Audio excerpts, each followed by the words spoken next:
Modified saddle pose is kind of part back bend, part stretch for the hips and for the quads. So make sure that you've already warmed up a little bit before you attempt this one. Turning to the front of your mat so that the knees face forward and the feet face back. You want to keep the feet touching, so my toes are just kind of barely touching each other, and the knees are about hip width apart. So don't keep the knees fully together, let them have some space, and keep the knees facing forward. The left hand is going to come back so that the fingers face the back of your mat, and the hand is just under the shoulder. You may end up moving it back a little bit or more forward, just depending on how high the hips come up. So from here, both hips are going to lift equally at the same time, straight up toward the ceiling. So try not to tilt the hips off to one side, but you want to keep both hip bones facing straight up.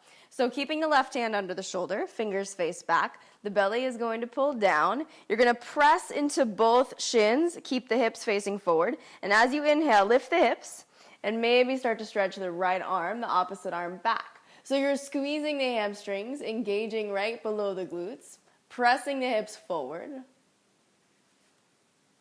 You can take as many breaths here as you like, relaxing the head, relaxing the neck. And then as you exhale, sit back down. Always make sure you do the other side as well. So same thing. We'll take the right hand behind the right toes, fingers face back. Press equally into both legs. Both hip bones face the ceiling. And as you inhale, lift both hips up. Press the hips towards the knees so that they're stacked. Maybe stretch the left arm back. On the exhale, sit it back down. To reset, you can always come into child's pose just to let the spine and the lower back release.